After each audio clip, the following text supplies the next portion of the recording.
Welcome to our life today.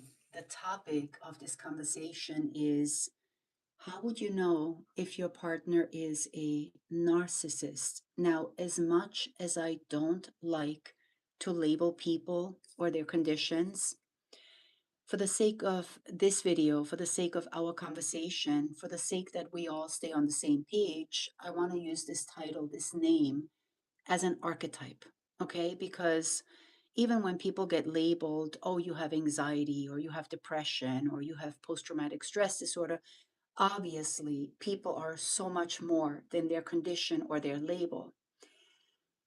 But for the sake of this video, I want to keep it with the idea of how would you even know if your partner or somebody very close to you is a narcissist? Because in our society, I think this term has been thrown around a lot. So I think people are starting to gain more knowledge and education about it.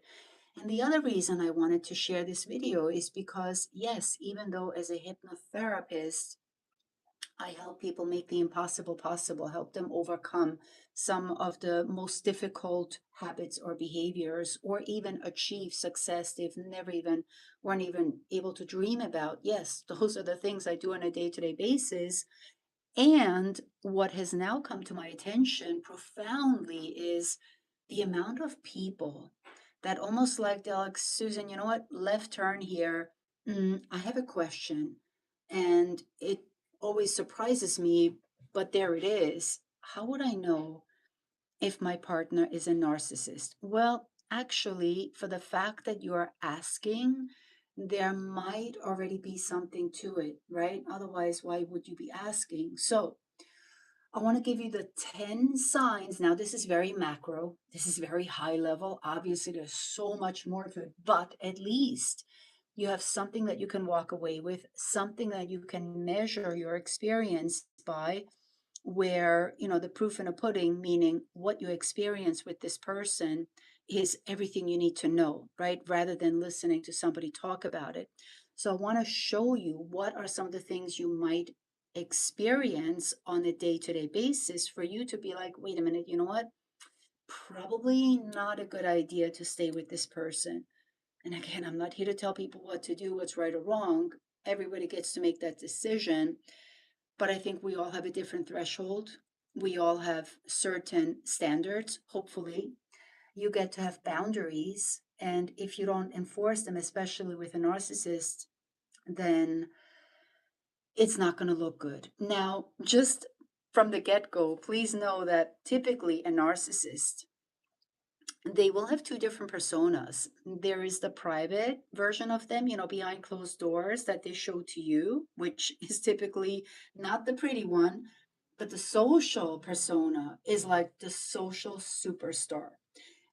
On a social level, when they're out there, right, like a butterfly, they will know exactly what to say, how to say it, with whom to say it, and you will be your friend's envy. Or you might even have had a parent like that, where your friends were like, oh my goodness, you're so lucky. You have this amazing parent. They're so cool.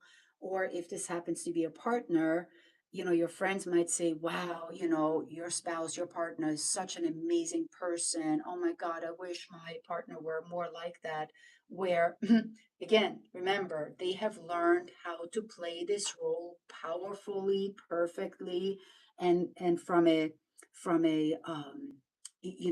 perspective of how to show up in society, they know exactly how to get the recognition, how to get the praise, and even how to get the raise. Okay, now three important things that I want you to know about this person deeply, fundamentally. Number one, out of all the archetypes, out of all the way people are, the narcissist is the one that is deeply and profoundly unhappy. They are so severely unhappy. They're living in a constant darkness. Okay, what's happening inside of this person is not a good thing. That's exactly why they're constantly looking for supply on the outside. The other thing is the reason for this is because they are not able to, they are not able to connect with others, which is, again, inside, it torments them, it pulls them apart. And no matter how far they get in life, no matter how many certifications, no matter how many programs, no matter how much PhD, it doesn't matter, because none of that will ultimately give them the connection that they're looking for. They're not able to, okay? And that causes them to constantly have this persistent need to feel superior, because they're always trying to prove to themselves and to the world how superior they are. And of course, it doesn't work. But unfortunately, there's a certain type of people that become a very easy target for the narcissist. And that's why she is able to continue to get away with, you know what? And that's a problem. So again, I want to repeat this. This person is in a deep, deep darkness. They're not able to connect with others, and they're like, it's exhausting what's going on in this person's body, mind, and nervous system. Also, keep in mind, the only reason the narcissist will ever look for help, quotation mark, is not because they want help. Because remember, the narcissist fundamentally believes, I am perfect, I am pristine, nobody can touch me, I am above, and I'm like a superhuman. So they have already made up their mind. So the only way it may seem like they're looking for help is as a validation, so that they can say, you see, my therapist agrees with me. You see, my boss agrees with me. You see, my doctor agrees with me. You see, like they literally are, once again, from that therapist, from that coach, from that mentor, they're just looking for supply so that they can go back and say, see, I told you so. They're not looking for help ever. It just, so, and that's another big red flag, because they know it all. They always know better. And, that's just how it goes. So here are the 10 ways on how you can identify. Now, remember, what I'm about to mention, this is not just a once in a while, oh, something. No, persistently. Okay. The narcissist is these things that I'm about to share with you persistently and consistently. They play their role very, very like precisely. Okay. And that's another way you know. So, number one, grandiosity. So, this is an inflated sense of self. They will typically exaggerate anything they possibly can exaggerate, whether it's their achievement, whether how they save money, whether how much money they make, earn, like anything they could possibly embellish about themselves, they will. And they will always find something. Their grass is greener, their car is blacker. Like literally, they'll hang on to anything just to prove how superior they are.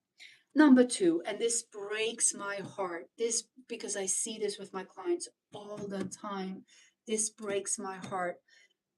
Lack of empathy. Um, no matter how much you might complain or show them your vulnerability or beg them for help or beg them for understanding, or no, goes in one ear, out the other. In fact, should you come home complaining, oh my God, sweetheart, you don't know what a hard day I had. I feel so stressed. They will either try to trump it and be like, oh, you don't understand. You think you had a bad day? Oh, you should see what happened to me, my boss, and then this one, and Sally, and da da da.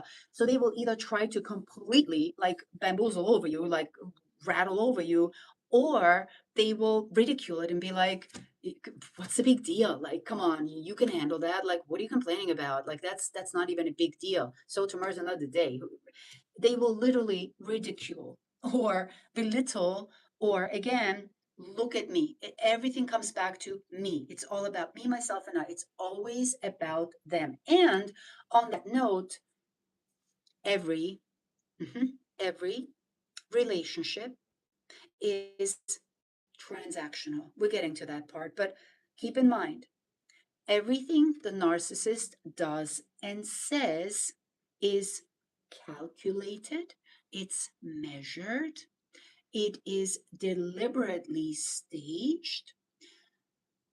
Think of the narcissist is basically a performer. Everything is performative, period. Like, just understand it's never about, hey, how are you feeling? Hey, can I? No, actually, the worst thing, should you be their partner, the worst thing you can do to a narcissist is, God forbid, get sick or need their help.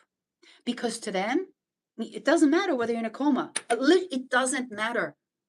It really doesn't matter whether you had a car accident. It doesn't matter whether it was your fault. It doesn't matter whether you end up in a wheelchair. They will literally look at that as, what an inconvenience. Now, again, remember, out there, whether they visit you in the hospital or they take you to a park, on the outside they will appear like such a knight in shining armor, right? It will be like, oh my, look at how, oh, he takes such good care of you, she's so nice to you, oh, she goes above and beyond. But behind closed doors, you're gonna hear it. How dare you? You're such an inconvenience. They might go through the motions, the actions of doing the right thing, but how? It's like you can feel that this is about retaliation, this is rage, this is, you have, like, how could you inconvenience me? Or should you even be homesick with a fever? They'll at best open the door and be like, when are you gonna make dinner again? Like, when are you gonna get back to work? Like, what is this? Yeah. Cruelty. Cruelty pure. The next one, number 4, is exploitation. Surprise, surprise. The narcissist will definitely find people she can use to, typical social climber. So they will, remember, they're always looking for supply. And should you happen to be a director, should you happen to be a doctor, should you happen to be, somebody that can help them with their social status, with their ranking, with their income, with, again, whatever they might happen to need, whatever the color of the day is, they will exploit, use people mercilessly. And if those people used to be rich, but they're now bankrupt, bye bye. They're on to the next thing already. So, very much convenience based. Yeah. Number 5, constant need for admiration. Now, this is exhausting if you're their partner, because even the smallest thing they might have done, they are looking for the praise, they are looking for the raise, they are looking for attaboy, they're looking for the trophy. Like how in this day and age, everybody needs a trophy. Yeah, that's the one. It just so petty that even the small, like, they want a pat on the back. Because remember, deep down inside, they're feeling extremely, not just a little bit, inferior. They're feeling extremely small. So they constantly need that supply. Hey, everybody, I need applause. I tell me how great I am. Tell me how amazing I am. Oh, and on that note, by the way, um, good luck having an opinion. Good luck negating them. Good luck going against them. Good luck trying to convince them that might be enough. Bad idea. When you're with a narcissist, you might as well not have an opinion. You might as well not have a pulse. That would be the best way you should handle yourself, because your opinion doesn't matter. Your feedback certainly doesn't matter. Your needs don't matter. Your wants don't matter. Your job is to please the narcissist and beat to their drum. That's it. Like, haven't you gotten the memo yet? Not funny, but that's kind of how it goes. The other thing that the narcissist has within them is envy. Envy to the point where their blood is boiling, like boiling with a capital B. And should somebody around them appear better, smarter, more pretty, more this, more that, oh, not a good idea. The envy is literally what's eating them up. And right, on the other hand, on the flip side, even though they want to have the sales skills, they want to have the charisma, they want to have the this other advantage, no, they will not ask for help because that would imply that they're weak, and they do not ask for help. Instead, they'll sit there brewing in radical envy. Number seven, arrogance will surprise. You will never find a narcissist building other people up. No way. They do not compliment, they don't praise other people. And if they do, remember exploitation. They will only do it for their own advantage. Generally speaking, however, they are the one who talks really nasty down to, call it the help, right? Or God forbid, if that narcissist is racist, everybody will know it. Um, this is just so cringe when a person like that walks into a room and the arrogance oozes out of them, and they try everything to make your life miserable, condescending, belittling, yelling, bravado, ego, posturing, superiority. That's not confidence. That is not confidence, because confidence, first of all, confidence is the energy that builds other people up. Confidence is quiet. Confidence is relaxed. Confidence is kind. Narcissist doesn't have the capability to do that. They always have to prove themselves. So they'll be the loudest one in the room, they'll be the biggest one in the room, and everybody shall know it. You'll never miss a narcissist, certainly not in a social gathering. And very often, they will appear as if they're charismatic. But of course, remember, they're playing a role to make sure that all eyes on me. Now, you might also, some of the narcissists can be some of the best looking people. And no surprise, good looking people are typically never told the truth. They are usually, remember, it's a, in our society, right? Beautiful people are revered as something exquisite, something, and so very few people will be willing to tell a person like that the truth. So they're going to take advantage of that. On that note, I also want to, this video might imply that I'm taking sides. I'm not. And I'm also not here to blame the narcissist because, and this is why when I work with my clients, I explain to them, look, I'm not here to take your side. But we also need to identify that the only reason the narcissist is able to get away with this behavior is because we let them. That's it. The minute you change, those people will not be able to get away with behavior like that. So guess what? Talk about responsibility. The minute you put that behavior, literally, this is about enabling. And keep in mind, the narcissist has been able to get away with this from the moment they were born. Nobody ever set their record straight. Nobody ever told them. Nobody ever taught them. Nobody. And so what happened? Society kept going along. So we, in a sense, can't blame. Now, yes, huge damage done. I'm not taking away from that. Massive. People are hurt left and right. I'm not taking away from the damage, the ramifications, what a behavior like that can cause, obviously. But what I'm saying is, this is where you can empower yourself, because the minute you change, the minute you stop tolerating this behavior, that's when the narcissist will suddenly be disarmed. And all of those cute little tactics and tricks will no longer work. The magic, poof, disappears. So that's why I wanted to share this video, because you have the power to make a difference here. Absolutely. And by the way, typically the narcissist will, guess who he will or she will attract? We're talking about more archetypes here. The rescuer, the helper, The people pleaser, right? Because those people, when they were children, that's the role they had to play. And that's why the narcissist will always easily find the target, the victim. And that's a problem. Because also remember, very early on in the relationship, the narcissist will test people. How far can I go? What can I get away with? What else can I try? How much higher can I raise the bar? They are constantly evaluating, reading the room, who's my next target, and they will always find it because they've done it their whole life.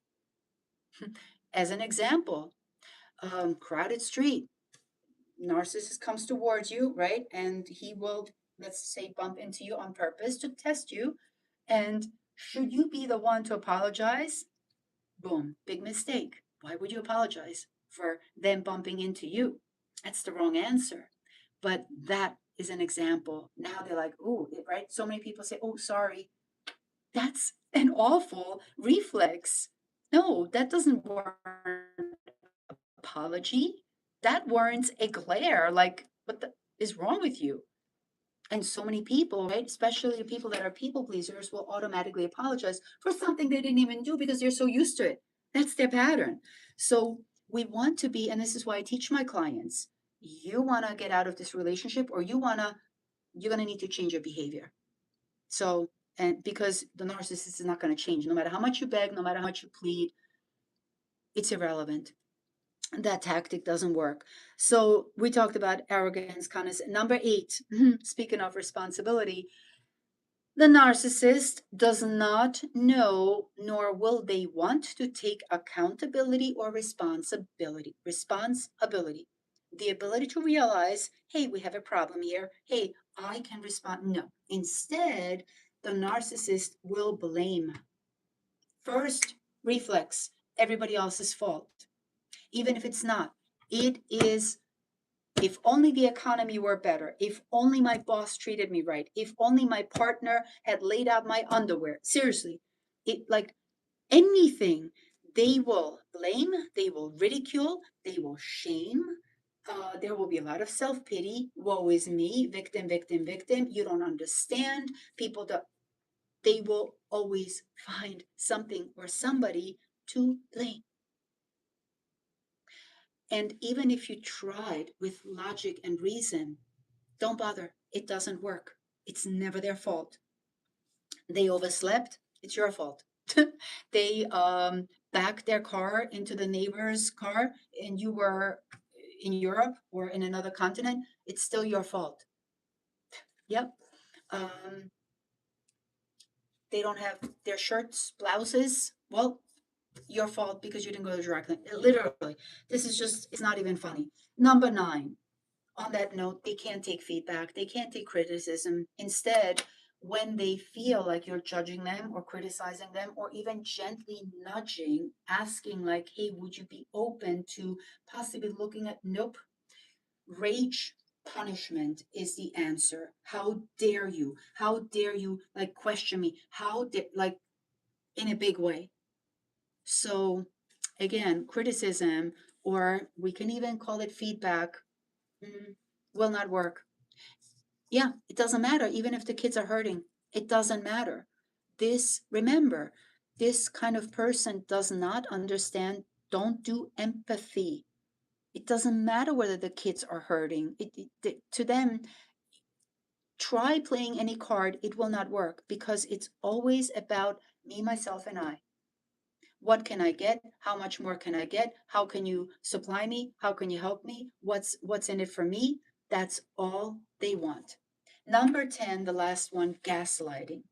That is when they make you question and you start to then question your own perspective about your reality. In other words, you might know, like, you have the right idea, you have the right answer, you have done your homework, you have weighed out and you have calculated, oh my goodness, I have the answer. Or this is how the narcissist will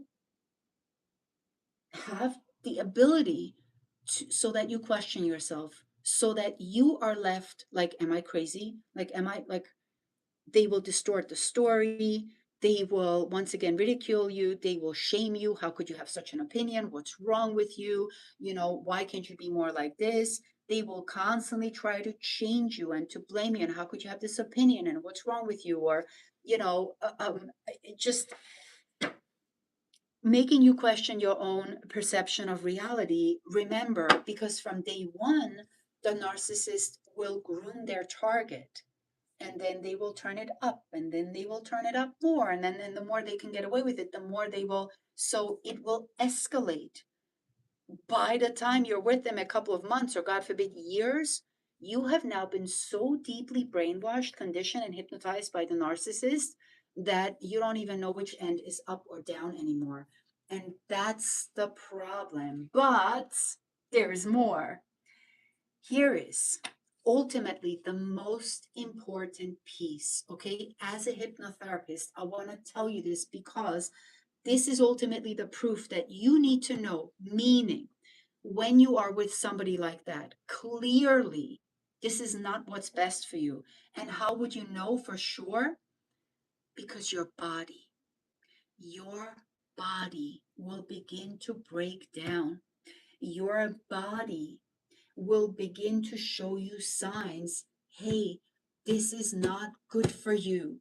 Whether you might get migraine headaches, you might get irritable bowel syndrome, you might get fibromyalgia, you might have thyroid issues. Like, people develop all kinds of diseases because all of that horrible energy, all of that mistreatment, the ego, our head will be like, oh, because so often my clients, when I see them in relationships, they'll make excuses for the narcissist. Yeah, but you don't understand. They had just lost their job, but you don't understand. They were married to a horrible person, but you don't understand. Their boss was just so mean, but you don't understand. Oh, and speaking of, um, most of the time, the narcissist will be reaching out to mommy, to like, mommy, you don't like, they will always, mostly it's mom, but I don't want to, any little thing, they will call, look at me, they will call mom, because they get to wince and whine and cry and self pity to mom. And mommy will listen to them. And of course, mommy will condone their behavior, and mommy will praise them and approve of them. And so this becomes like such a toxic, bad pattern that they're caught in. Because why? Mommy validates my little girl, my little boy, right? Oh, come here. And so mommy will enforce this toxic behavior. So what do? They keep going back to it. So back to your body though. Your body eventually will shut down. It's our ego that will make excuses. Oh yeah, but you don't understand. They have been so nice. It's just that this one thing, and now they, yeah, careful with that. Careful.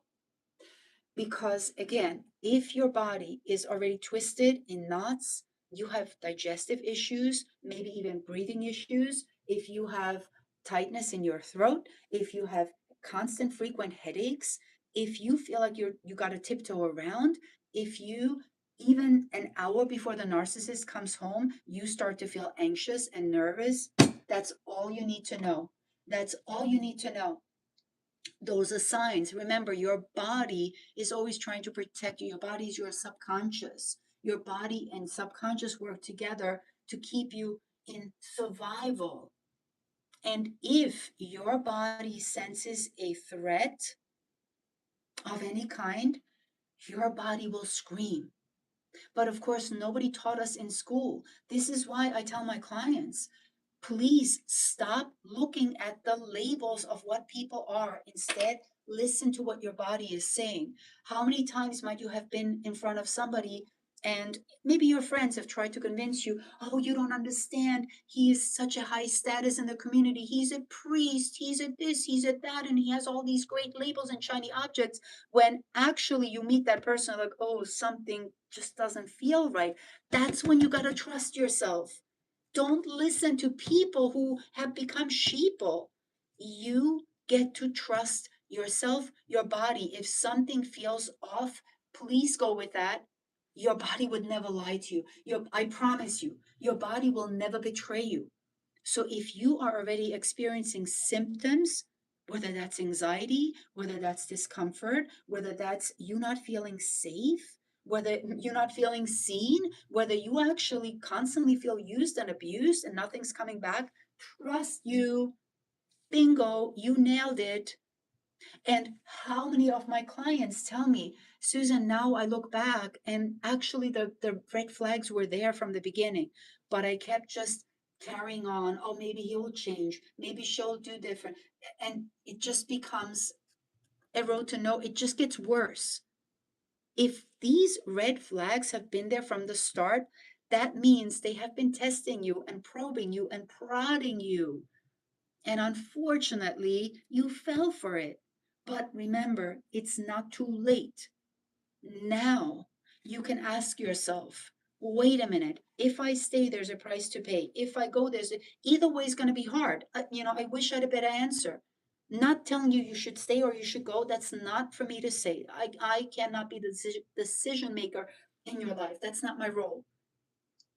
What I can tell you though, as a hypnotherapist, is first of all, your body is already telling you the truth and what's right or wrong for you. You don't need me for that. And then, should you want to start to take action, now you can begin. And this is called future pacing. We use this a lot in hypnotherapy, where you get to, in your imagination, while you pretend, while you visualize, you get to ask yourself, wait a minute, if I stay, it's called future pacing. What is the trajectory of my life? What are the ramifications? What might the future look like? I already have enough proof in the pudding from the past how things have been going. Has it gotten better? No. Is it going to get worse? Most likely. Do I want to pay the price to stay committed in this relationship that is already not working? Am I really willing to bend and to fold just because of some convenience? Maybe that's finances, maybe that's status, maybe who knows what it is. And I understand that so many relationships obviously are transactional and there's so much more to it. It's not about love so often. So yes, got to be practical, got to be smart. I get that. On the flip side, when you future pace, okay, should I go? Should I exit this relationship? What's the hard? What are the ramifications? How might I want to prepare? Especially knowing you're living with a very calculated, measured shark who is constantly scanning. So, should you do something that's out of character, the narcissist will spot that immediately. So you have to be extremely careful. You have to do your homework properly, knowing who you're dealing with. So, right, play out both of these scenes. If you stay, what might happen? If you go, what might happen? And what could be the potential steps that you can put in place so that you can exit safely, protect yourself, as well as, you know, what are the benefits that you could possibly um, take with you. So I know this is a loaded subject, and I also know so many people find themselves caught in a relationship like that. And the tricky part is, so often because they have been so used to being in something like that, to them it almost seems like normal or okay, or well, that's just how it is. That's a bad idea. No, that's just how it has been for a long time. And the question is this what's best for you? And obviously, so much of this has to do with self worth and self esteem issues. And I promise and guarantee you, forget self worth, every single human being deserves respect, deserves to be treated properly. And if you feel that you're being abused and used, then I promise you, you deserve so much more. You don't have to put up with this. Because the minute you decide that, the minute you realize that, and should you want to break and exit, I promise you, doors will open. You will begin to see solutions. You will begin to see opportunities. You will have people in your corner. I promise you. It's simply because you made that decision and you found that conviction inside of you, and that's when you will you will get the support, the help, the future that you need. But remember, if we fill our life with darkness, right? If you tolerate really crappy behavior from really crappy people, then there is no room in your life for good people. So which do you want? And keep in mind, the narcissist will also leverage your time. They will, it's almost like you belong to them. There's hardly any room for freedom. They will make sure that you're busy, you're working for them, you're preparing for them, you're doing for them. You know, they are gonna suck the life, the energy, the time out of you to make sure that there is no room for even wondering and questioning and preparing for a happy future. So they have been practicing this for a long time. They have become masterful at this. But you are more masterful because you have been studying them for a long time. So you already can measure and calculate. You're already 10 steps ahead. So they have nothing on you. Anyhow, if you have any questions, if you want my help with this, most importantly, the help that people who are um, with a narcissist for a long time, very often what they do need is have the ability to build up their self confidence and their courage and the certainty inside of them because they've been beaten down for so long, they might actually start to believe how small they are. You're not small. Okay, you have just been played. So, time to wake up, time to smell the pudding or whatever, however they say that, smell the coffee. I don't know. American saying sometimes I get them confused, but you know what I mean. And start to act. So, I'll see you next time. And if you have any questions, if you want my help with anything, I'm here for you.